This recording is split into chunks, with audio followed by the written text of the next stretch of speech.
Pessoal, muito boa tarde. Estamos começando agora um debate sobre a acessibilidade eleitoral e os desafios para a inclusão da pessoa com deficiência na política.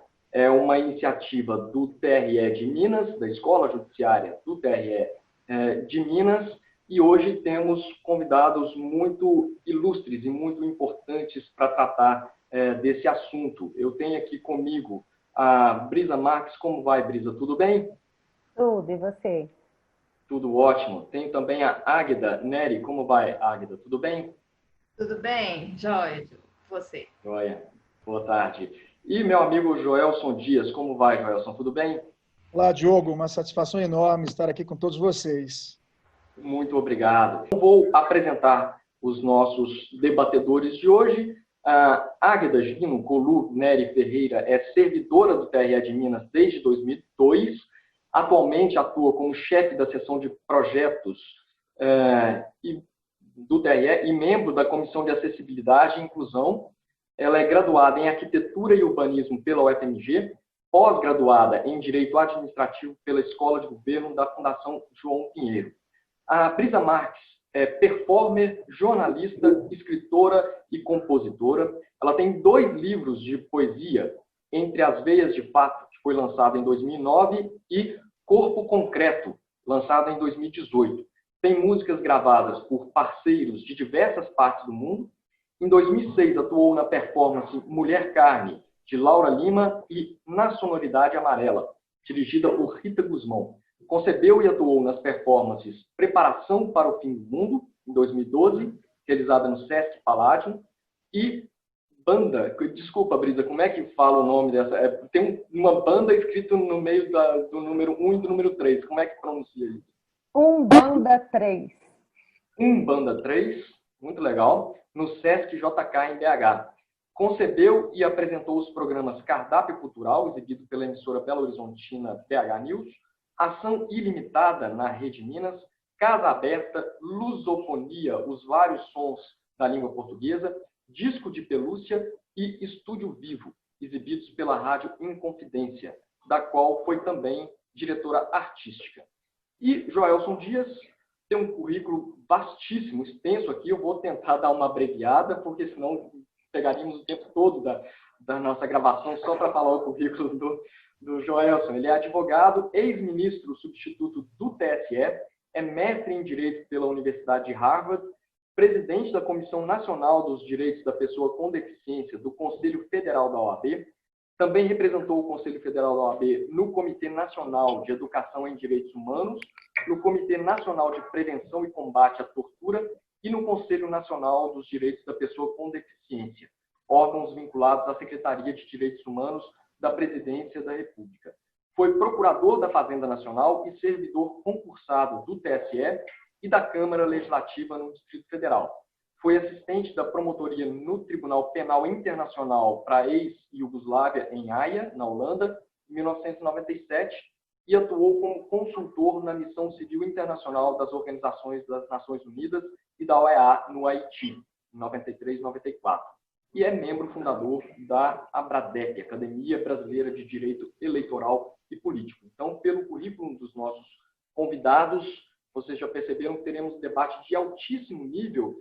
E eu gostaria de começar com a minha colega de TRE, a Águida, para contar para quem nos assiste quais são as medidas e quais têm sido as medidas que a Justiça Eleitoral vem adotando ao longo desses anos para possibilitar que um número maior de eleitores consiga acessar de maneira mais fácil os seus locais de votação. Qual a importância disso? Quais têm sido os maiores desafios e os resultados dessas medidas que a Justiça Eleitoral vem tomando? Então, por gentileza, Águida, faça essa apresentação para a gente inicial.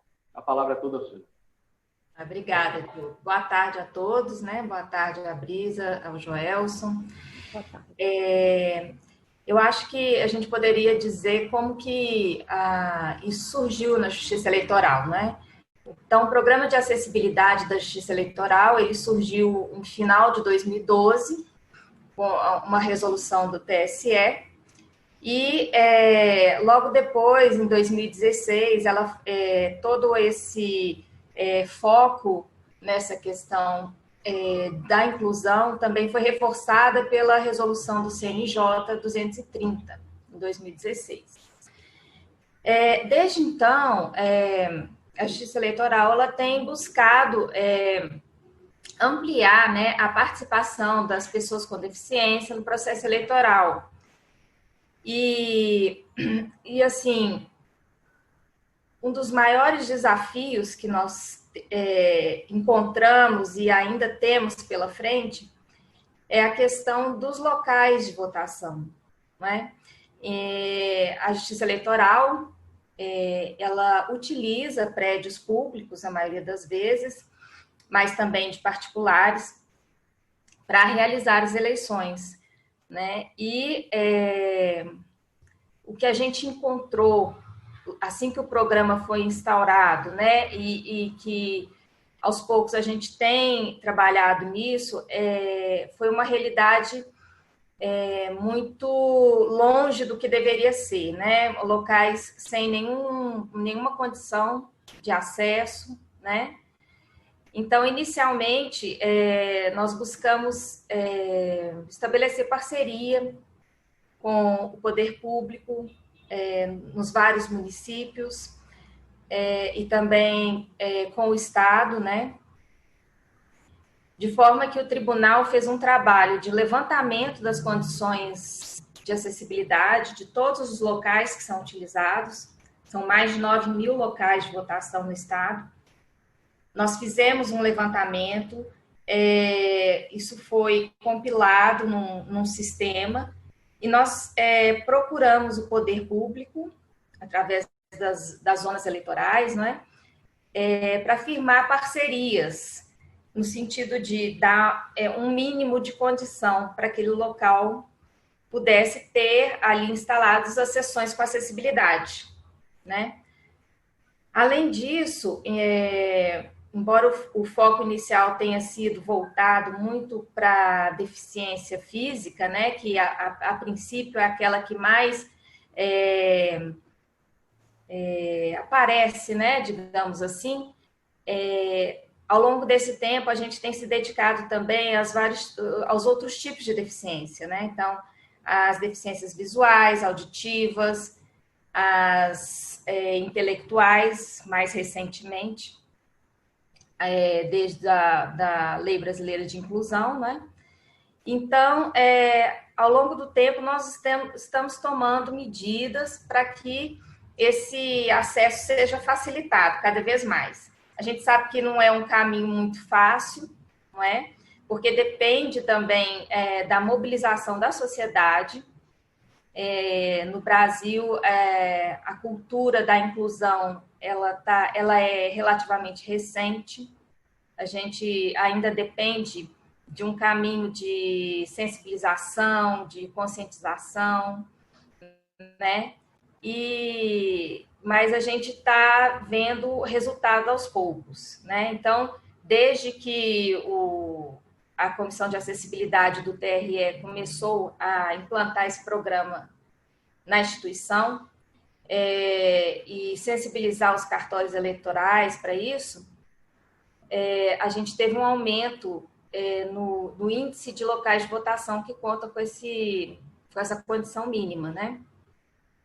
Além do mais, a gente está dando incentivo para intérpretes de Libras, a gente está com um projeto recente chamado Coordenadores de Acessibilidade, onde a gente vai agora, nessas eleições, disponibilizar essa figura nos locais de votação para dar orientação, acolhimento, todo tipo de informação para as pessoas com deficiência, falar dos direitos, né, estar atento para que os direitos dessas pessoas sejam assegurados no dia das eleições. Então, são uma série de ações que a gente tem buscado para poder facilitar isso. Além do mais, Diogo, temos também a questão assim, de conscientizar também os próprios deficientes, né? sobre os seus direitos, chamá-los para a Justiça Eleitoral, para que se cadastrem nessas sessões. Então, a gente tem feito também um trabalho junto aos próprios deficientes e às associações que os representam. Muito obrigado, Águeda, pelas suas palavras, excelente. E eu gostaria de passar, então, agora a palavra à Brisa. Brisa, olha só, gostaria que você abordasse, por gentileza, a questão da inserção da pessoa com deficiência na nossa sociedade e de que forma que isso se reflete quando a gente associa com a questão da representatividade na política. Quais são os maiores desafios? Pegando isso aí que a Águeda já colocou como sendo a atitude da Justiça Eleitoral para facilitar o acesso dessas pessoas, e como é que isso significa na prática? Se ainda temos que buscar outros tipos de solução, se a Justiça Eleitoral ela pode canalizar os seus esforços para outro tipo de ação, enfim, de que forma que isso aí se traduz na questão prática. Por gentileza, Brisa. Muito obrigado. Eu agradeço imensamente por estar aqui, né, como uma pessoa com deficiência, para representar essa voz tão pouco ouvida, né? Eu acho que para a gente começar a refletir sobre essas questões, é importante que essas pessoas, as pessoas com deficiência, das quais estamos aqui refletindo, né, sobre essas pessoas, elas possam dizer por si, né, a partir do seu lugar de fala. Eu queria começar o meu, apesar de já ter começado, fazendo um exercício, assim, que é, né, me apresentar como Brisa, branca, cabelos no ombro, castanhos, usando uma blusa vermelha, óculos, um quadro atrás numa parede branca, o quadro é verde, e tenho aqui uma plantinha que é uma espada de São Jorge. Aqui do outro lado, uma beiradinha do meu sofá. E é um exercício que eu estou me propondo, porque apesar de não conhecer todos os detalhes, né, e todas as especificidades de tantas deficiências, eu sou uma pessoa muito interessada pela linguagem, assim, e pela comunicação. Então, que eu possa, com essa audiodescrição, acessar pessoas que são incapazes né, de me olhar, assim como vocês que podem ver, estão me vendo. Tomara que eu siga nesse aprendizado para que eu possa conseguir cada vez mais, de uma maneira autêntica, assim, falar para o outro como eu sou. Então, e sou uma pessoa com deficiência. Eu estou começando a chamar de DEFI. DEFI. Eu descobri que essa palavra DEFI, em francês, é desafio. E realmente, como pontuou a Águeda, nós temos muitos desafios, né, pela frente, para que essas pessoas possam ser vistas, porque eu acho que na história da humanidade mesmo, a gente tem um lugar de invisibilidade, né? Porque estamos acostumados com uma sociedade normativa e cheia de padrões que dita a beleza, dita a forma do corpo, uma sociedade muito ligada ao capital, à produtividade, né? Então, você só é uma pessoa bem-sucedida quando você produz muito, né? E essa palavra sempre me incomoda ainda. Ela muda de acordo com o contexto histórico, mas ainda me incomoda, deficiência. Por isso, agora eu comecei a usar DEF, porque, apesar de que eu já vi outras pessoas usando também, porque eu sinto que a deficiência ela já traz uma carga pejorativa, né? Ela já traz a incapacidade, a improdutividade, a falha. Para mim, a maior deficiência está nessa própria palavra, assim. E acho que nós, como sociedade, né, de maneira geral, somos seres que, de alguma forma, carregamos deficiências diferentes, assim, na nossa existência. Não que sejamos todos iguais, né? Somos diversos, somos seres muito diferentes uns dos outros, e acho que o grande exercício é a gente compreender essa diferença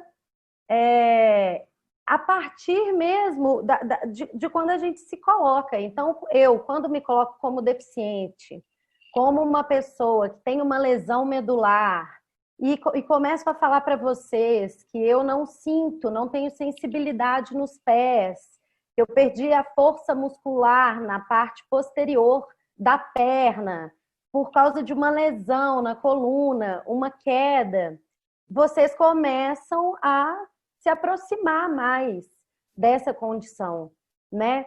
E acho que a gente tem poucas oportunidades de conviver com pessoas que realmente tenham algum tipo de deficiência, né? Seja ela física, intelectual, auditiva, enfim, a deficiência que for. Porque quando a gente convive, eu acho que naturalmente a gente acaba desenvolvendo um pouco essa capacidade de perceber as necessidades dos outros. Então, acho que uma coisa muito importante que a gente precisa exercitar, né, na vida é a convivência com o diferente, né? Não é olhar para o outro na tentativa de resolver os problemas do outro ou na tentativa de fazer uma caridade ou de dar um apoio, né, às pessoas com deficiência. É trazer essas pessoas, ou ir, né, atrás dessas pessoas para que a gente possa estar aqui discutindo junto, né, que nós, pessoas deficientes, possamos participar de uma maneira mais presente, assim, não só desses debates, né, como da própria construção das ações. Porque quando eu falo a partir do meu ponto de vista, eu posso dizer sobre as minhas necessidades. Eu tenho uma deficiência há 13 anos e quando eu ia subir um degrau antes na minha vida, isso era feito de uma maneira muito natural. Eu não percebia que tinha um degrau, eu só subia, né? Eu mexo aqui minha mão, eu não estou pensando muito nisso.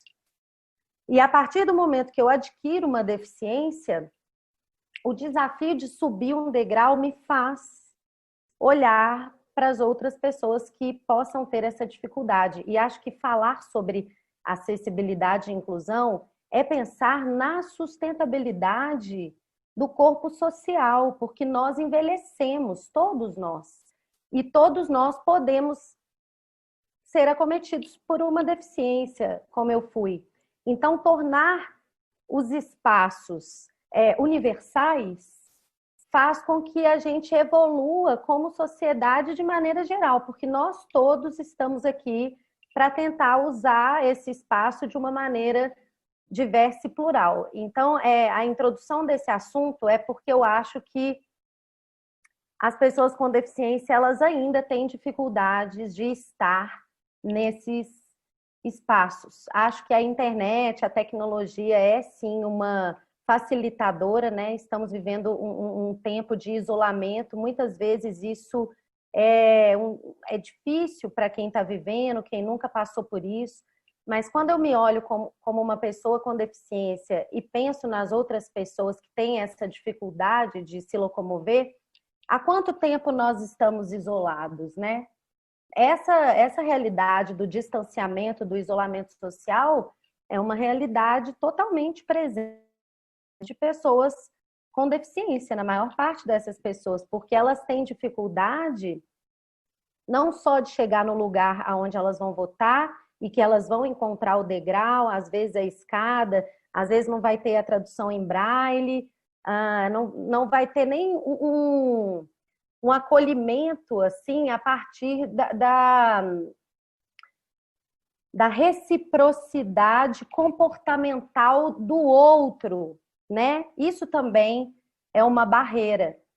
Então, até essa pessoa sair da casa dela, conseguir pegar um ônibus, conseguir ter acesso, chega lá, precisa usar um banheiro. São várias questões, né, que envolvem a hora de chegar lá e votar. Para isso, eu acho importante que a gente se encontre. Eu não me sinto preparada para falar por todas essas pessoas, né, com deficiência, então eu estou aqui mais para compartilhar das perguntas do que para chegar com as respostas. E percebo que, por exemplo, se a gente começa a exercitar o convívio com a diferença a partir das nossas bases escolares, com as nossas crianças, hoje eu sinto que tem mais empatia pelo meu ser, porque ele consegue, de tanto conviver comigo, perceber as minhas necessidades. Às vezes ele fala, mãe, quer que eu pegue uma almofada para você sentar? Entendeu? Ele propõe brincadeiras e jogos que eu não vou precisar correr. Então, se a gente começar a exercitar essa empatia, esse olhar com o outro, como se nós também pudéssemos em algum momento estarmos naquela mesma condição, acho que talvez esse já seja um bom caminho, assim, e a gente ouvir mais essas pessoas. Acho que falta, com certeza, representantes, né? A representatividade, ela é necessária, porque que bom que existem tantas pessoas bípedes, como diz o Eduardo, que é um artista pernambucano, né? Que tem deficiência. Ele fala que ele está cansado dos bípedes. Ele tem um discurso bem pesado, mas assim, que bom que há bípedes conscientes e com vontade de aprender e de ouvir e de agir nesse sentido. Porque um cara que não tem condição de ir andando precisa de alguém para andar por ele também. Mas ele precisa ter como chegar naquele lugar, ele precisa ter voz. Então, acho importante que haja representatividade, sim, dentro do campo político mesmo, assim, ocupação dos vários espaços, assim, por pessoas com deficiência. É muito difícil, né? Às vezes a gente fala, gente, mas não tem quem tope a parada, né? Não tem. Cadê? Onde que estão as pessoas com deficiência, né? Então, assim, tá cheio, né? Tem muitas pessoas aí com deficiência, às vezes elas não se mostram, mas envolver as pessoas no debate, ouvir e ter representantes nesse lugar, acho extremamente importante, né? Porque a gente pode colocar a nossa experiência, né, a partir da nossa vivência, das nossas reflexões pessoais, para que os outros consigam imaginar, pelo menos um pouco, o que isso significa, assim. Muito obrigado, Brisa, pelas palavras. Eu me lembrei de um episódio acontecido com um amigo meu, colega de TRE, o João Andrade Neto. Ele morou durante 3 anos na Alemanha, enquanto ele estava fazendo o doutorado dele, e certa vez ele me contou que na entrada de uma estação de metrô na cidade onde ele morava, tinha lá uma escadaria muito grande e uma senhora chegou de cadeira de rodas para pegar o metrô. E aí as pessoas que estavam passando, tinha lá, acho que dois homens, 2 jovens, eles naturalmente pegaram a cadeira, desceram com a senhora e seguiram as suas vidas normalmente. Aquilo não foi um fato excepcional na vida de nenhum deles, nem da pessoa que pegou, nem da senhora. Ela achou aquilo como se fosse uma obrigação da sociedade, o que eu concordo que de fato é.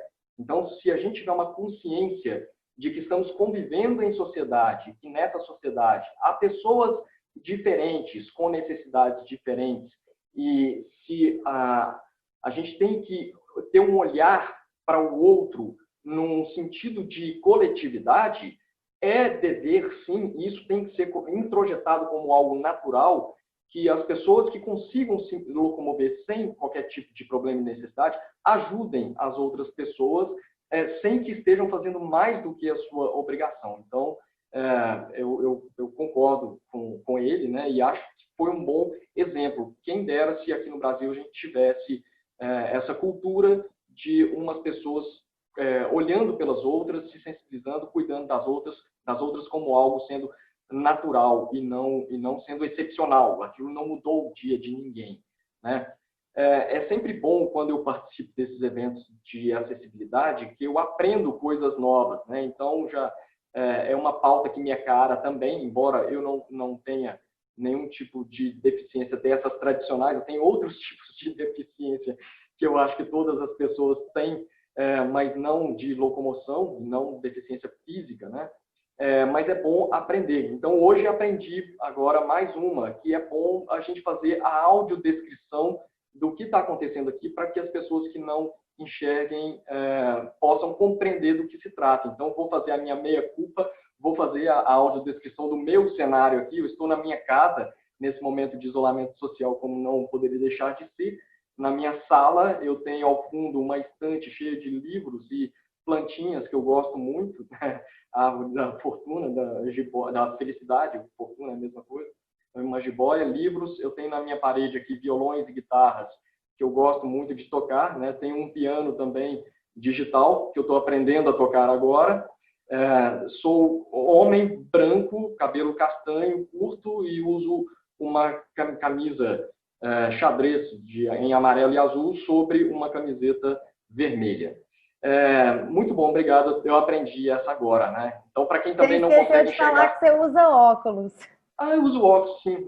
Eu tenho uma deficiência visual parcial, então, aí, ó, já uso óculos também.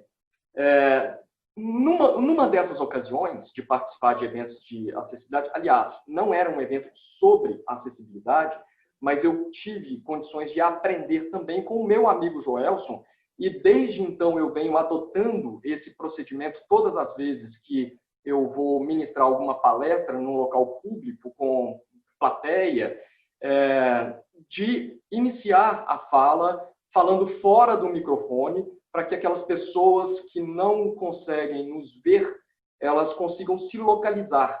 Porque quando a gente fala por meio do microfone, o sistema de som amplifica a nossa voz de uma maneira difusa, onde estão as caixas de som. Então, a pessoa que não enxerga, ela não sabe exatamente para onde dirigir o seu olhar, ainda que ela não enxergue. Então, é uma medida muito interessante. Aprendi com o meu amigo Joelson, passei a adotar isso nas palestras que eu ministro, e, inclusive, Joelson, essa foi uma medida que a Escola Judiciária de Minas Gerais passou a adotar como padrão em todos os eventos, a partir de um evento sobre acessibilidade que a gente realizou no segundo semestre do ano passado. Então, está formalizado isso como uma medida a ser adotada de forma padronizada para todos os eventos. Eu gostaria aqui, então, já de agradecer também a doutora Roberta, que é a nossa diretora executiva da Escola Judiciária, que encampou essa medida, né? Ela reconheceu a importância e passou a adotar isso. Então, gostaria de passar imediatamente a palavra para o Joelson, para as suas considerações iniciais também, e já agradecer de plano pela sua presença. Muito obrigado. Muito obrigado, meu estimado amigo Diogo Cruvinel, a quem eu quero cumprimentar, todas as minhas colegas dessa mesa digital, Águida Ferreira e Brisa Marques, dizendo que sou Joelson Dias, de pele clara, cabelos pretos, uso óculos, tenho barba, camisa rosa com listras verticais, camisa branca com listras verticais rosas e azuis, sem gravata e blazer preto. O tema que nos toca a todos nesse importante evento é sobre acessibilidade eleitoral e os desafios para a inclusão política das pessoas com deficiência, e eu não poderia começar sem dar nomes aos bois, porque evento dessa magnitude, dessa importância, as pessoas precisam saber quem o idealizou. Então, recebo os meus cumprimentos, Diogo Cruvinel. Primeiro, sei que tem muito a ver da sua iniciativa nisso, mas também leve os meus mais sinceros agradecimentos ao nosso presidente Alexandre, do TRE. O nome da própria escola do TRE nos inspira muito, ministro Sálvio de Figueiredo Teixeira. Quero saudar também, enfim, a minha querida amiga Noriko, que é a coordenadora executiva da escola, e a juíza Roberta Fonseca também, com quem tive oportunidade antes de conversar sobre, enfim, esses projetos de acessibilidade. Tenho queridos amigos na composição da corte do TRE, doutor Nicolau Neto, doutora Patrícia Henriques, que acaba de tomar posse, e louvar, Diogo, a iniciativa que teve a escola, também pelo fato de realizar, pelo que me consta, 4 encontros com temas relacionados à cidadania. Da mesma forma que discutimos hoje as pessoas com deficiência, A escola também abordará a participação feminina na política, a participação dos negros e também das pessoas trans. E eu avalio que a inclusão não ocorrerá mesmo se não for concebida assim, dentro dessa transversalidade, nessa sua diversidade. É assim que precisa ser concebida e é assim que precisa ser executada. Eu também, com as mesmas preocupações de Brisa, tento, sempre que abordo esse tema, lembrar as pessoas o que seria chegar para o alistamento eleitoral e, por conta das restrições legais, de alguma decisão judicial, não conseguisse se alistar, consequentemente não conseguisse se inscrever, consequentemente não conseguisse se postular a sua candidatura. Imagina chegar na propaganda eleitoral, não compreender a mensagem, não conseguir ver os candidatos, o que os partidos têm a dizer no rádio, na televisão e mesmo nas redes sociais. Imagina no momento do voto, se a pessoa não consegue subir as escadas, o elevador não funciona, não consegue compreender as orientações dos mesários, não consegue ver ali as informações nas listas de votação. E no cotidiano enfrentasse aí no transporte coletivo, na acessibilidade das calçadas, não compreendesse as informações no serviço público. E aí eu insisto muito dizendo, imagina se tudo isso nem fosse porque falta legislação, porque falta ato normativo ou porque falta algum tipo de decisão judicial. Mas imagina se tudo isso acontecesse por causa do preconceito e da discriminação. Pois bem, é justamente essa a realidade vivida por mais de 1 bilhão de pessoas no mundo inteiro.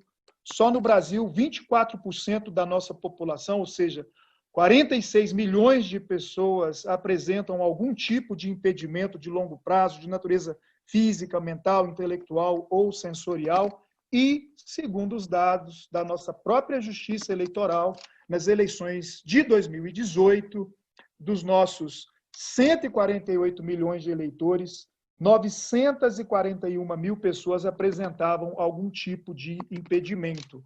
Mais de 300 mil com dificuldade de locomoção, mais de 120 mil com algum tipo de deficiência visual, mais de 60 mil com deficiência auditiva, mais de 57 mil com alguma dificuldade para o exercício do voto e outras 460 mil que se apresentaram aí com algum tipo de impedimento. Ou seja, para mim, me parece de fundamental importância esses números e todas essas situações para que as pessoas compreendam a razão de ser desse nosso esforço aqui hoje de conscientização, de reflexão sobre o que a Justiça Eleitoral brasileira se propõe a fazer, por exemplo, quando editou o seu programa de acessibilidade.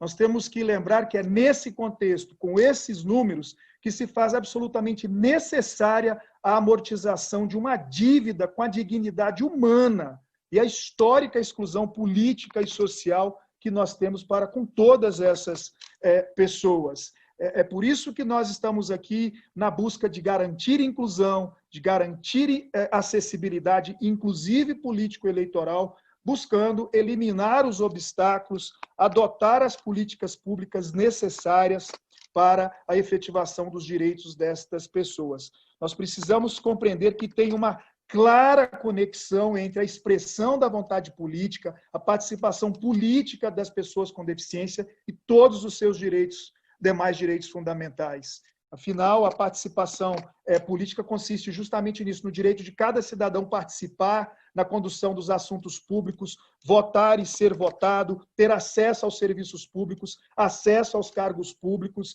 e também, claro, por que não dizer, ter certeza de que a sua voz influenciará ou poderá influenciar no debate público. Eu tenho defendido isso, que existe um ciclo virtuoso entre participação, cidadania e democracia. O indivíduo se fortalece enquanto cidadão e, mais fortalecido, participa cada vez mais, solidificando a cultura democrática e concretizando o Estado democrático de direito. E, claro, só se pode falar de democracia, só se pode falar de cidadania, só se pode falar de decisão pública, se tudo é considerado a partir da perspectiva do acesso à participação, também na esfera política, garantida de forma igualitária com todas as demais pessoas na sociedade. Só assim, democracia, cidadania podem ser definidas enquanto tais e só assim se legitimam. É claro que, enfim, tem uma parte que eu gosto muito, mas não vem ao caso, quer dizer, de qualquer teoria política que você adote, qualquer doutrina que você adote, Rawls, Dworkin, Dow, Habermas, Muffe, há elementos concretos para evidenciar que, na prática, não tem outra forma a não ser falar da inclusão dessas pessoas com deficiência para lhes garantir igualdade no processo político, para lhes garantir a possibilidade de influenciar no resultado das decisões políticas, para lhe garantir as mesmas chances de chegar ao governo, a participação no processo democrático em igualdade de condições e finalmente, enfim, a receptividade, a multiplicidade de vozes que as sociedades contemporâneas abarcam. Enfim, tem um monte de doutrina aí, tem um monte de teoria política e é essa a minha concepção. Nenhuma delas se mostra realmente bem compreendida, se não incluirmos e garantirmos a diversidade nesse nosso mosaico político, contemplando, portanto, as pessoas com deficiência. E, claro, lembrar que isso hoje é normativo. Nós temos os mais diferentes instrumentos normativos garantindo, assegurando essa participação política das pessoas com deficiência, determinando as nossas autoridades, a todas as nossas unidades federadas, ao nosso poder central e, inclusive, ao nosso poder judiciário, que adote as medidas necessárias para a garantia dessa acessibilidade e dessa inclusão. E aí, claro, é falar da própria Constituição da República, é falar da Convenção da ONU, mais especificamente do seu artigo 29, que assegura o direito à participação na vida pública e política, é falar na Lei Brasileira de Inclusão, a Lei 13.146 de 2015, no seu artigo 76, que também garante esses mesmos direitos de participação na vida pública e política, é falar do nosso Código Eleitoral, claro, e é falar também do nosso Programa de Acessibilidade da Justiça Eleitoral, a Resolução 23.381, que a Águeda já nos trouxe com tanta propriedade. Eu tenho muita felicidade de falar desse programa.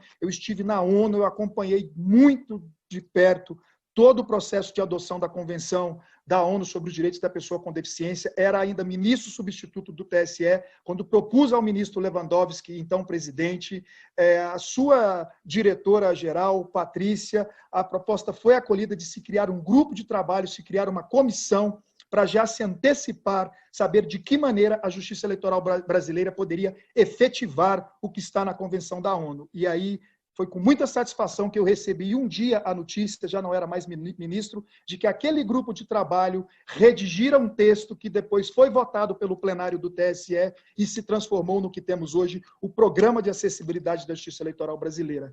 E aí, Águeda, para a gente fazer valer com força, de verdade, esse programa, Brisa, para que a gente possa alcançar todo esse universo de pessoas que você abordou com tanta propriedade, o que nós precisamos com muita rapidez e muita urgência é ter certeza de que as comissões multidisciplinares estabelecidas em cada TRE, justamente por força do que foi definido no nosso programa de acessibilidade. Percebam a importância. Esse programa é inédito, ele é anterior à Lei Brasileira de Inclusão, ele é anterior à Resolução 230 do CNJ. Enfim, garantir que as comissões disciplinares mantenham aí o que o programa espera delas. Relatórios anuais de tudo que se tem enfrentado no âmbito dos TRS. Claro que eu posso estar equivocado no meu registro, mas o último relatório que temos do TSE, tabulando todas essas informações recebidas dos TRS, que precisam ser informações anuais, nem é a cada eleição, são informações anuais, é de 2015. Ou seja, nós precisamos com muita urgência, fica aqui a proposta para a escola, eu tenho certeza que a juíza Roberta apoia esse encaminhamento no sentido de solicitarmos ao TSE, principalmente agora na nova gestão do ministro Barroso, tão compromissado também com esses temas de direitos fundamentais, em sendo mesmo o caso, a atualização desses relatórios. Enfim, eram essas as minhas primeiras considerações, e durante o debate quero trazer aqui alguns casos concretos de como a União já vem sendo responsabilizada, inclusive financeiramente,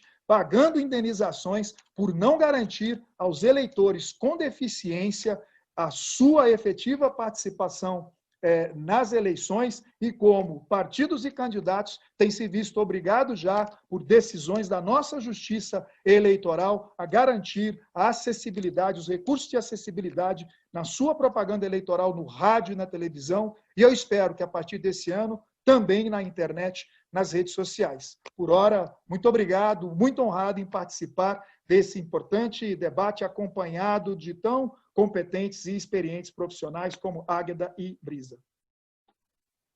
Nós é que agradecemos. Muito obrigado mesmo.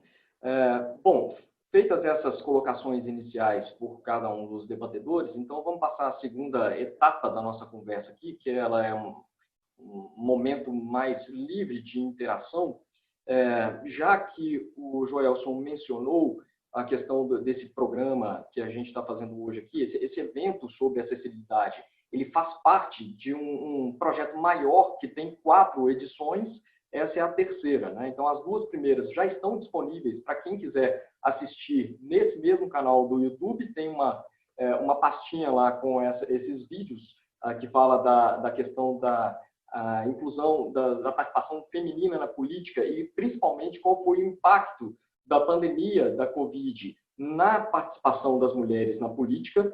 O segundo foi o Cinecafé, sobre a participação dos negros. Então, a gente selecionou o filme Selma. Quem não assistiu ainda, assista, um filmaço, e usando esse filme Selma como pano de fundo para a discussão sobre a questão da participação dos negros na política.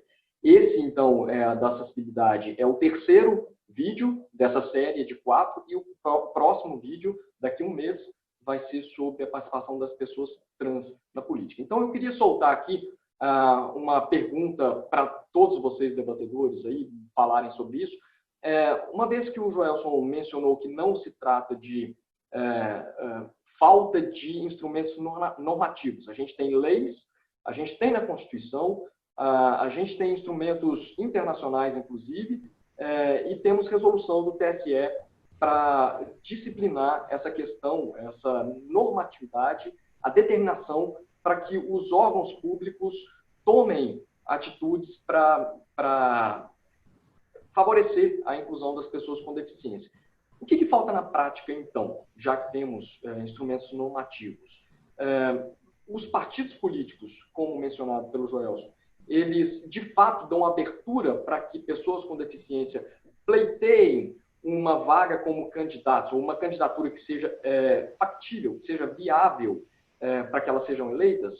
Por que a gente vê um número tão pequeno de pessoas com deficiência nos cargos de poder? Juntando com essa pergunta aí, eu queria pegar um gancho naquilo que a Águeda colocou no início, que é o seguinte: os locais de votação são prédios públicos que não pertencem à Justiça Eleitoral. Então, a gente não tem, muitas vezes, como interferir naqueles espaços que são escolas particulares ou públicas. A gente não tem como fazer nenhum tipo de interferência para torná-los mais acessíveis. E com isso a gente conta com a colaboração dos gestores desses espaços, mas também dos eleitores, que eles precisam nos informar que eles necessitam votar num espaço que seja acessível. A Justiça Eleitoral não tem no seu cadastro um conhecimento prévio de quem são as pessoas com deficiência. Então, a gente precisa que esses eleitores nos informem. Então, houve uma alteração da data das eleições desse ano, de 2020, né?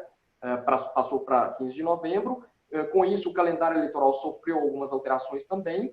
E aí já trago uma informação, que pelo calendário alterado do TSE, né, a partir da emenda constitucional 107, existe um prazo que vai do dia 25 de agosto até o dia 1º de outubro de 2020 para que as pessoas nos informem, a Justiça Eleitoral, nos seus cartórios eleitorais respectivos, que elas precisam fazer uso de um local de votação com acessibilidade.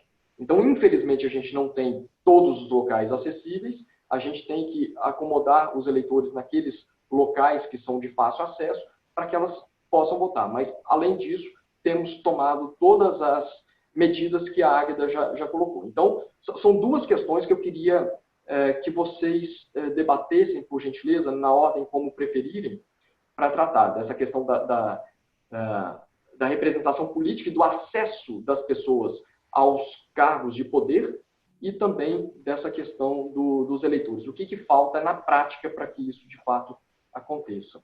Fiquem à vontade para quem quiser começar.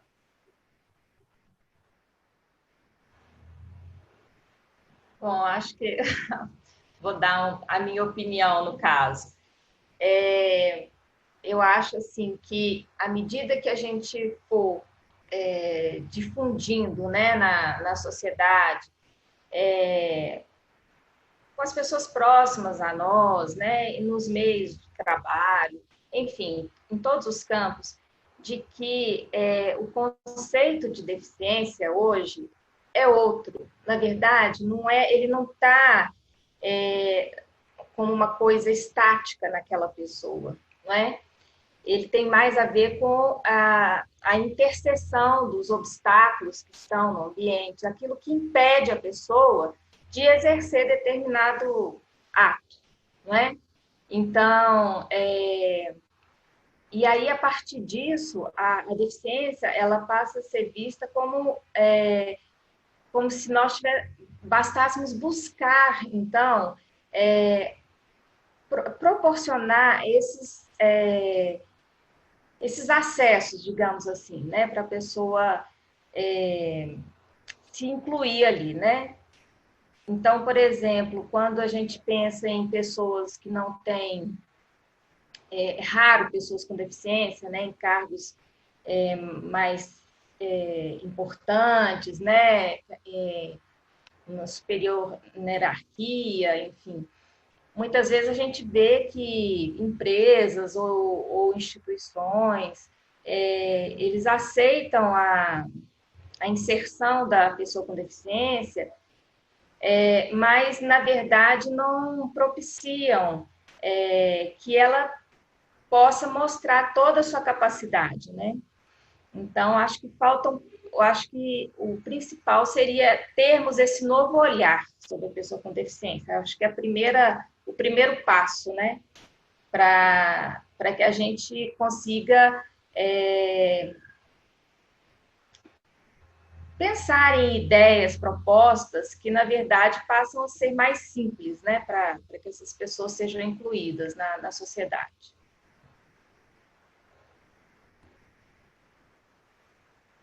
Muito bem. Quem mais? A palavra está aberta. Vou falar. Fala. Eu falei um pouco essa história, né, das produtividades, desse sistema que a gente vive, opressor capitalista, e eu sinto muito isso, né? Eu tive a oportunidade de ficar durante um ano como diretora artística da Rádio Inconfidência.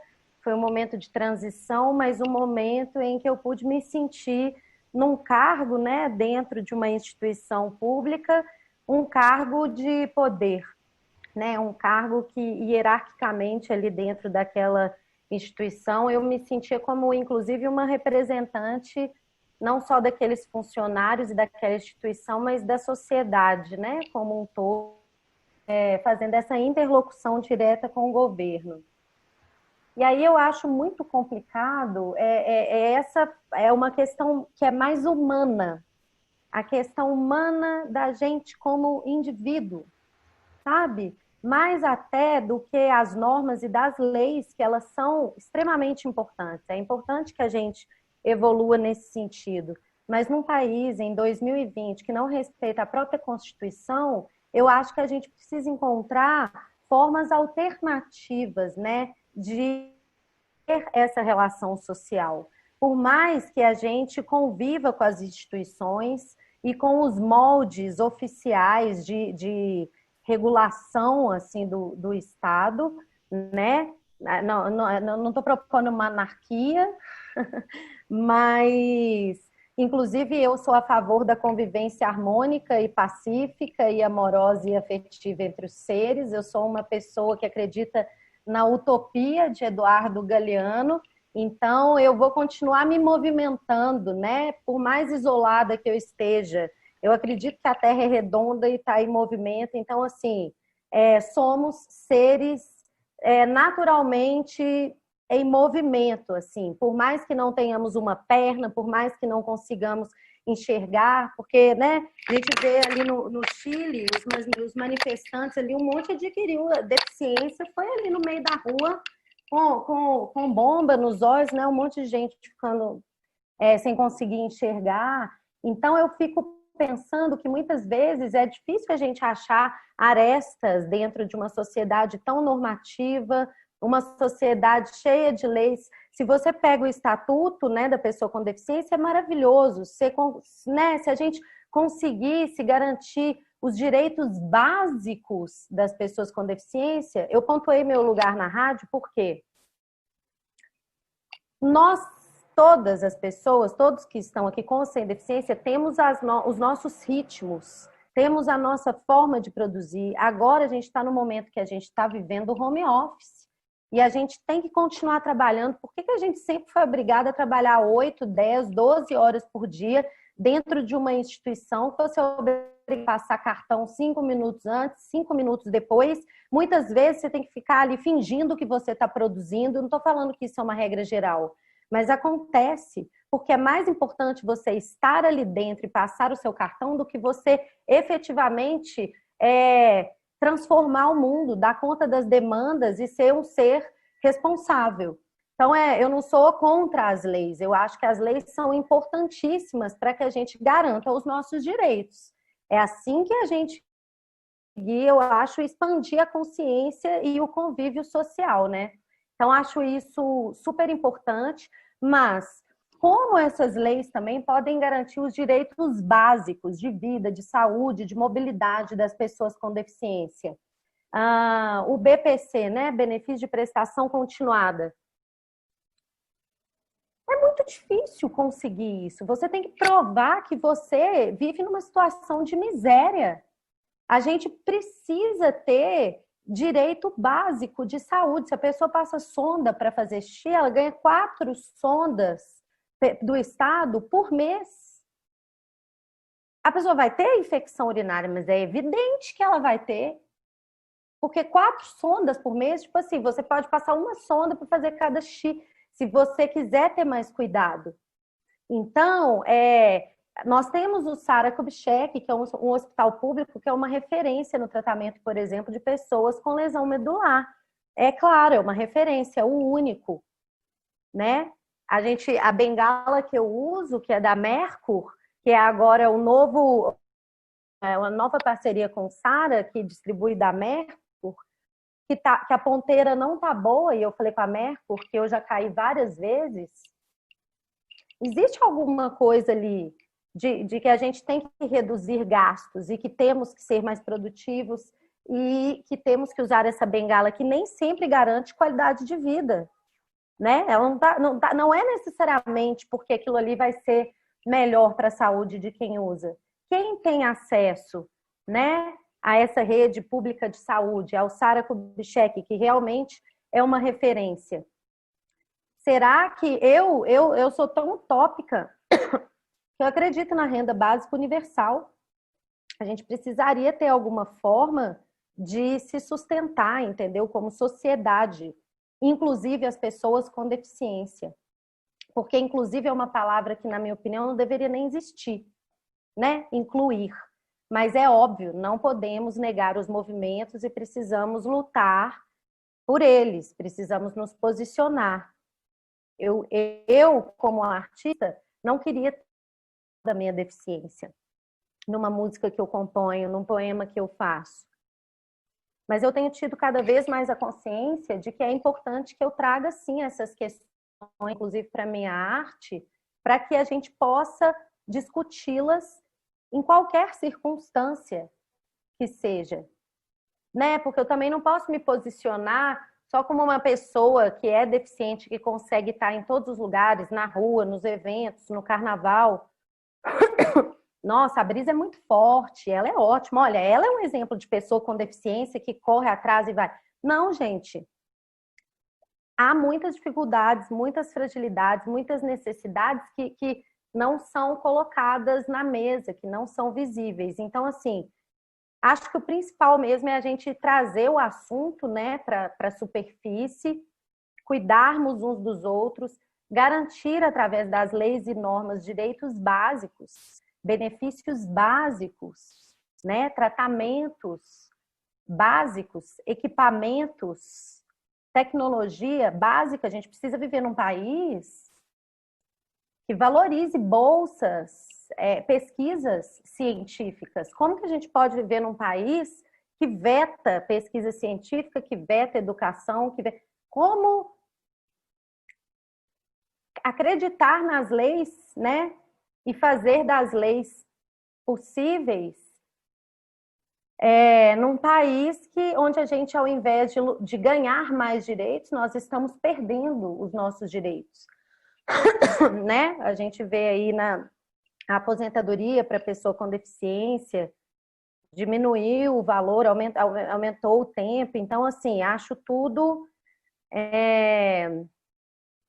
bem DEF, né? É um DEF bem grande, um desafio bem grande, que a gente não pode desistir, mas acho que a gente tem que encontrar também maneiras alternativas, assim, de se fazer política.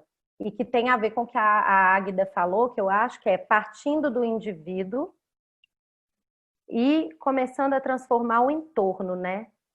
E aí, isso como uma célula, como um vírus, vai se espalhando, mas a gente precisa espalhar vírus do bem, vírus de vida, né? Com tanto impulso de morte, eu acho que a gente precisa ter impulso de vida e que possamos nós, né, pessoas com deficiência, sejam elas quais forem, nos posicionarmos, né? Mostrarmos a cara, aparecer, falarmos das nossas experiências, porque é dessa maneira, e a gente pode aproveitar esse momento tão intenso do uso das redes sociais, né?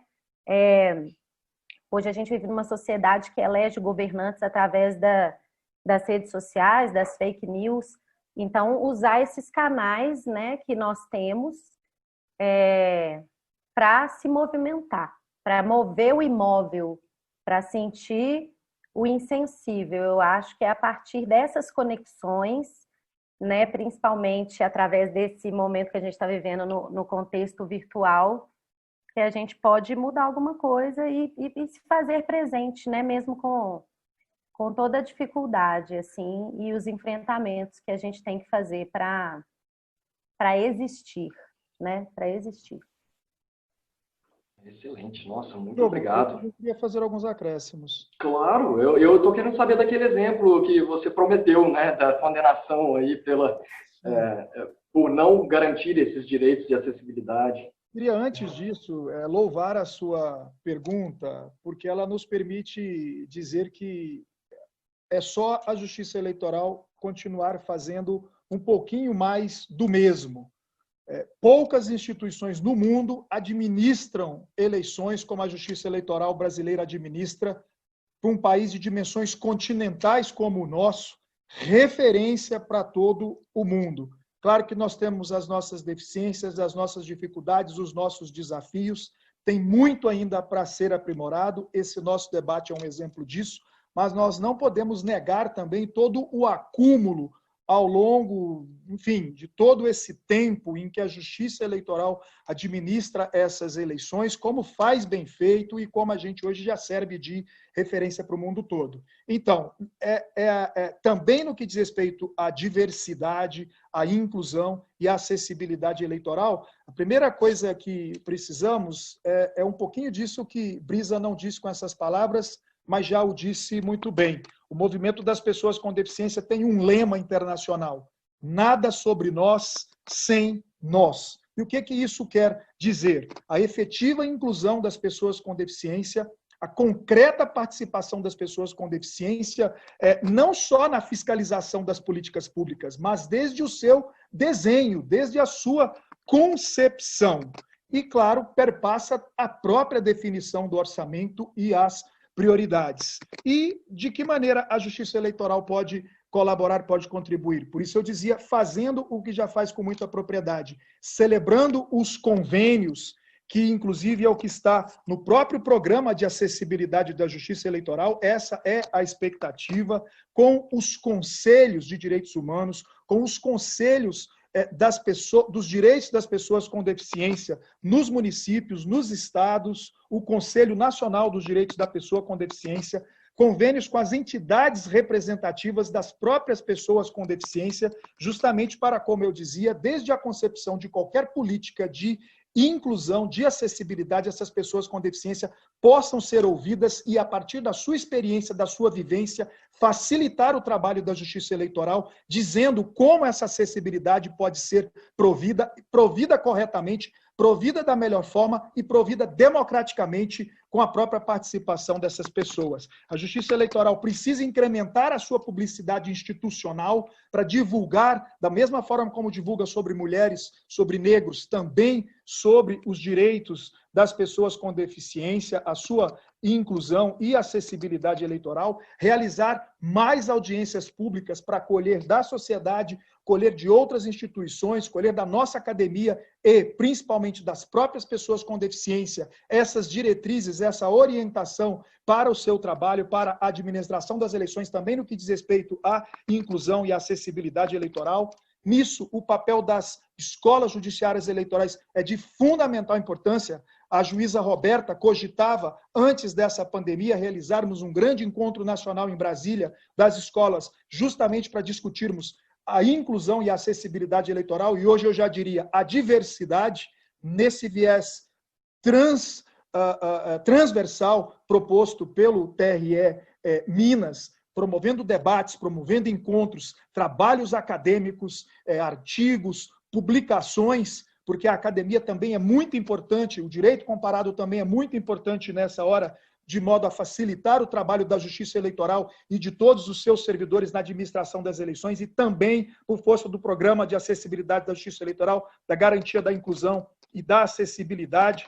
Daí, o papel também relevante das comissões de acessibilidade, numa ação também coordenada entre todas elas, em todos os estados. Os problemas são comuns, os desafios, na maior parte das vezes, também são comuns. Com isso, a gente economiza tempo, a gente economiza recurso e a gente consegue avançar com as boas práticas e as boas experiências, porque já tem muita gente fazendo muita coisa boa. O que a gente precisa é divulgar mais isso, compartilhar desse aprendizado. E, claro, tem um papel fundamental também dos próprios partidos, das suas fundações, que precisam usar desses recursos públicos também para fomentar uma maior participação da pessoa com deficiência na política. Não somente propriamente na postulação das candidaturas, mas na composição dos próprios partidos, na filiação partidária, na composição dos seus órgãos dirigentes, em toda a acessibilidade no seu programa, nas suas propostas, em tudo o que divulga em termos de propaganda partidária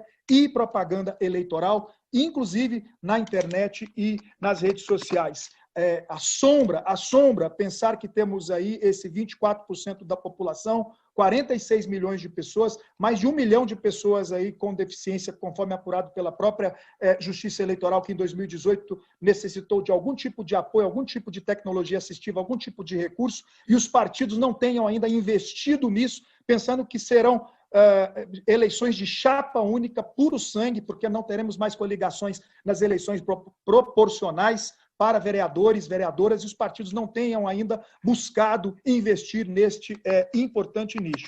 E, finalmente, no que diz respeito aos prédios públicos usados como locais de votação, eu sempre pensei que isso, a grande contribuição que a Justiça Eleitoral pode dar, além da organização das eleições, é a acessibilidade como um legado. Porque aquela escola que se usa para votação no primeiro ou no segundo turno, depois fica para a comunidade. Então, por isso, de novo, os convênios da Justiça Eleitoral com as prefeituras, com os estados, as visitas prévias, muitos TREs já realizam visitas prévias com anos de antecedência ao pleito, justamente para verificar as condições de acessibilidade dessas escolas. E já não é de hoje, mesmo antes do programa de acessibilidade, acredito, notícia de tribunais regionais devolvendo as escolas justamente pela falta de acessibilidade. Mas penso que dá para, num convênio, numa ação concertada, coordenada com o Poder Executivo Municipal ou estadual, convencê-los dessa importância da acessibilidade, primeiro porque é de lei, porque é normativo, como dizia, e depois por conta desse legado que a Justiça Eleitoral pode deixar para toda a comunidade com essa acessibilidade. Excelente, excelente. Muito obrigado mesmo, Joelson, por essa participação. Bom, a gente está bastante avançado já no tempo aqui de programa que a gente tinha proposto a fazer, então é discussão que não termina aqui, ela não começou aqui, não vai terminar aqui, tem que ser continuada, né?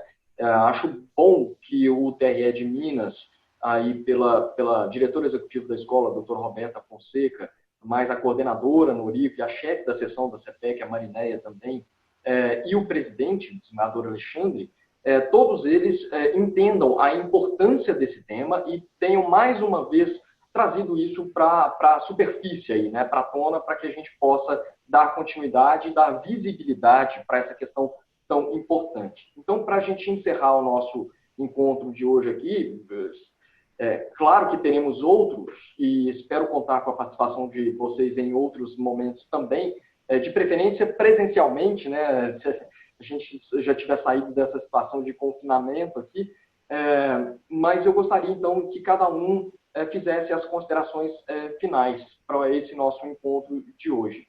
Por gentileza. Vamos fazer o caminho contrário. Se para as considerações iniciais a gente começou pela Águida, vamos agora começar pelo Joelson e depois Brisa e depois Águida e a gente encerra. Meu amigo Diogo, quero agradecê-lo pelo convite, pela oportunidade. Enfim, o que discutimos revela a importância desse evento por si só. Que bom que o TRE Minas, a escola, tem esse compromisso. E sei que, a partir disso, esse projeto será replicado também em outras escolas. São muitas as escolas, aliás, que já estão preocupadas com esse tema e debruçadas nessa reflexão. Eu tenho tido a honra de participar de vários eventos, inclusive como esse, em outras escolas, discutindo exatamente essa questão da inclusão, da acessibilidade eleitoral, dos direitos políticos das pessoas com deficiência. E o tema se mostra muito atual. Uma simples pesquisa de jurisprudência permitirá identificar que muitos partidos, muitos candidatos nas eleições passadas não puderam veicular a sua propaganda no rádio e na televisão, enquanto não garantidos os recursos de acessibilidade, libras e legenda na propaganda eleitoral na televisão. E, como eu dizia, espero que isso, dessa vez, também, por disposição própria, vontade própria dos partidos e dos candidatos, também alcance a internet, alcance as redes sociais. Depois, também, qualquer pesquisa de jurisprudência na Justiça Federal também permitirá identificar que eleitores que foram carregados durante as eleições, porque a sessão eleitoral não estava devidamente bem situada, porque o elevador não funcionava, acabou a União sofrendo essa condenação. É importante, Diogo, isso, porque o que a pessoa com deficiência precisa é de autonomia, precisa de independência. Claro que aquele ato que às vezes se considera até cristão, de alguém prover um auxílio, prover uma ajuda, é uma situação bem distinta da questão da obrigatoriedade, da normatividade, daquilo que as nossas autoridades, o nosso Estado, até o nosso Poder Judiciário, a nossa Justiça Eleitoral tem como obrigação de prover de acessibilidade. Nós não devíamos mais ter sessões especiais eleitorais, porque todas as sessões, na verdade, aqui devem ser inclusivas e acessivas. De qualquer sorte, a Lei Brasileira de Inclusão veio nesse sentido, mostrando que não podemos ter sessões voltadas só para eleitores com deficiência, claro que não, porque isso configuraria segregação. Isso é um esforço, é uma construção no cotidiano, é uma construção no dia a dia, depende de cronograma, depende dessa articulação com outras entidades, para que a Justiça Eleitoral, aos pouquinhos, mas com muita vontade, com muita celeridade, possa implementar, tornar tudo isso realidade. E, por isso, a necessidade de eventos como esse, em que a gente pode efetivamente discutir, refletir sobre esses importantes temas. Esse é um país que, como o Brisa colocou com muita propriedade, tem destinado a maior parte dos seus recursos para o pagamento dos encargos da dívida pública, por exemplo. Esse é um assunto tabu, ninguém discute, ninguém conhece, ninguém sabe disso. E aí é claro que no final faltam mesmo recursos para a saúde, para a educação, para os transportes, para a acessibilidade e para a inclusão. Por isso que é importante a capacitação das pessoas com deficiência para que possam aprender a lidar também com o orçamento, discutir também o orçamento para aproveitar essa e discutir e participar também da própria definição desse orçamento. Mas isso a gente vai fazendo a partir de eventos como esse que a Escola Judiciária Eleitoral do TRE Minas nos oportunizou para aprofundar o debate, aprofundar a reflexão, porque são profissionais que estão aí na linha de frente, como você, como a Águeda, que sabem da dificuldade de tirar tudo isso do papel, mas a gente sabe que o esforço é contínuo, é permanente e disposição não falta. Muito obrigado mais uma vez por esse honroso convite. Eu te agradeço, Diogo, pelo convite também, né, à Escola Judiciária e do TRE. Acho que essa conversa, esse debate é um exemplo maravilhoso, né, de ações de ação que a gente pode fazer mais vezes. Fico muito grata por ter participado. Acho que a gente cresce, né, quando a gente tem a possibilidade de falar a partir de perspectivas diferentes, né? Eu trazendo a minha experiência, o Joelson a dele, a Águeda, Daniela. Então, eu acho que a comunicação, né, a nossa possibilidade de conversar a partir de pontos de vista diferentes é um exercício que a gente precisa fazer, né, para que a gente possa construir juntos como comunidade, né, como sociedade, que tem um objetivo comum de saúde comum, né? Porque a gente precisa viver numa sociedade saudável. E acho que tem um ponto importante também, que a gente tem que tomar cuidado também com os discursos, né? E com as mensagens e com a própria que muitas vezes pode, inclusive, usar temas atuais, como, por exemplo, né, a defesa dos direitos das pessoas com deficiência, né? Ou então, enfim, você pega qualquer movimento aí, LGBTQI+, movimento negro, usar a pauta para se promover, né?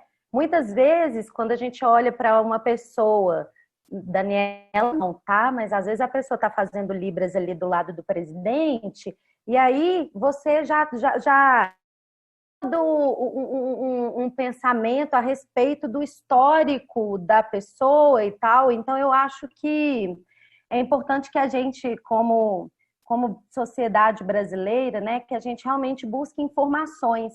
É difícil porque não vai dar para a gente saber tudo, né? Eu, como artista, adoraria entender do orçamento do Estado e me dedicar mais às leis, mas, assim, cada pessoa vai atuar num campo, né? Vai atuar numa frente a favor de um bem comum. Então, talvez seja importante que, para a gente votar, a gente vá mais a fundo, assim, no histórico, né, das pessoas votando, no histórico dos partidos, na própria história da sociedade brasileira, né, na nossa própria história, nossa identidade, nossa ancestralidade, que a gente entenda um pouco como que toda essa organização ela foi se formando, né? Para a gente olhar para trás, ver algumas coisas que funcionaram, outras que não funcionaram, ideologias, né? Entender um pouco mais profundamente a raiz dessa palavra, para que a gente possa ter discussões profundas e realmente transformadoras, né? Não ficar só na superfície ou só reclamando, né?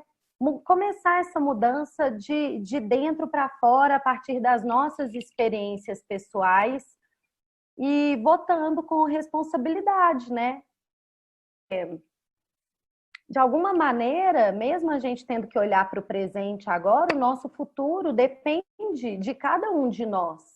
E se hoje são esses os representantes que nós elegemos para nós, é com eles que tem que ser a conversa. Então, eu acho que a gente precisa refletir sobre esse modelo de sociedade que a gente vive, como movê-la, né, a partir das possibilidades, né, e não das portas que estão fechadas para nós, assim. Aonde não é possível atuar, eu acho que a gente não precisa perder tempo atuando. E é tudo muito cíclico, né? Assim, tem pessoas que vão ficar ali no front, na linha, na batalha, mas a vida, ela é dinâmica, né? Às vezes, se você não consegue mais atuar da maneira como você imaginou dentro de uma rádio, por exemplo, se você não sente que ali é um espaço onde você pode ser plural, onde você pode ser democrático, onde o interesse público, e isso é pessoal, isso é de cada um, então tente atuar em outras esferas, né? Onde você possa ter voz, ser ouvido, onde você possa trocar, construir junto, mesmo dentro desse sistema institucional que nós, como humanidade, construímos para nós mesmos, né? É isso, obrigada, adorei participar aqui com vocês, espero que a gente continue transformando esse mundo que a gente vive através das leis, dos pensamentos, dos sentimentos e das ações. Ótimo, tomara. Águida, por gentileza, suas considerações finais. Eu também queria agradecer a todos, a Brisa, ao Joelson, a escola, né, através do Diogo, pelo convite, e dizer que, assim, nesses anos, né, em que a Comissão de Acessibilidade tem atuado, esses momentos são sempre muito ricos, assim, onde a gente pode ouvir também, né, de quem está do outro lado, né, as ideias, as experiências, são momentos muito ricos sempre. Queria também dar, assim, umas notícias que eu fico feliz que estão mais ou menos dentro do que o Joelson colocou, né, como um ideal, é que as comissões de acessibilidade de todos os regionais, nós tivemos um primeiro encontro ano passado no TSE.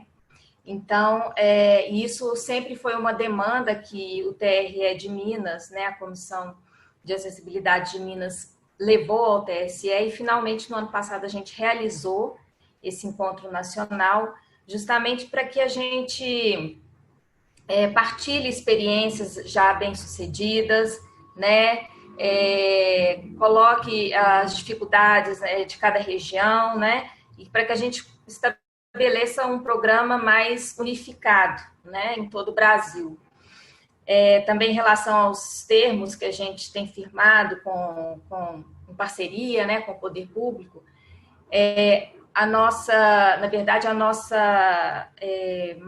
o foco maior que a gente tem dado é justamente isso, o benefício, não para o dia das eleições, mas o benefício que aquilo vai ser para a sociedade, né, na formação de cidadãos no ambiente das escolas, né?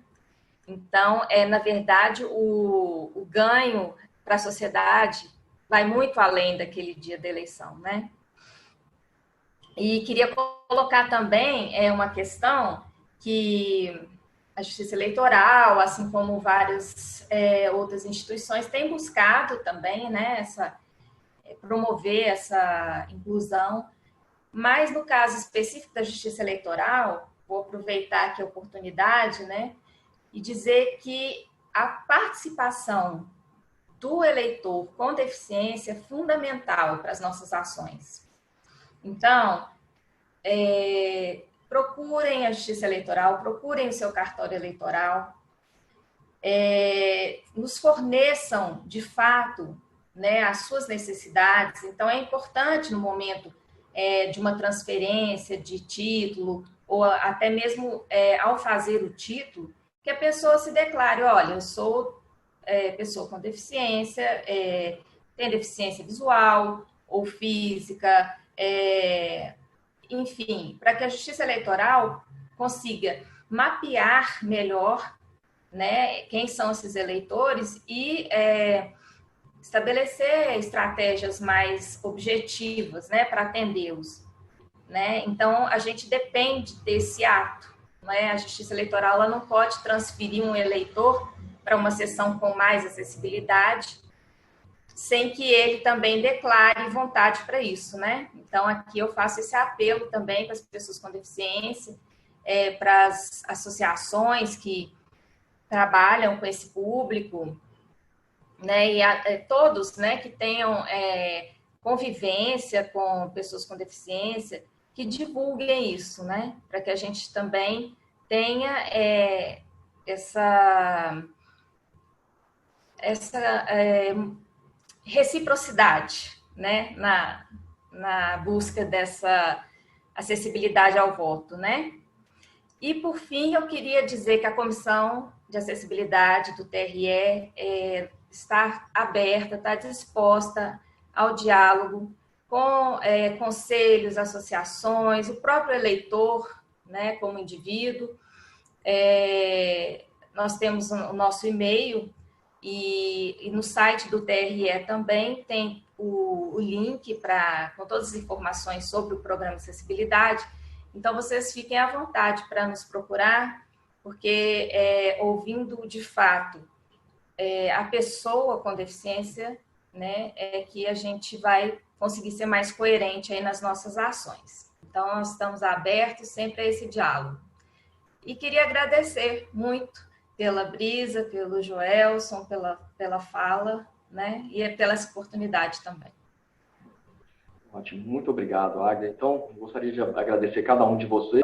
Eu gostaria de agradecer também a audiência de quem nos assistiu durante esse tempo todo, convidar vocês todos para assistirem os outros vídeos dessa série que a gente está fazendo aqui para a inclusão dos grupos mais socialmente vulneráveis na participação política, e desejar aí uma ótima semana de trabalho para vocês. Pessoal, muitíssimo obrigado. Foi um prazer enorme ter vocês aqui conosco. Até a próxima.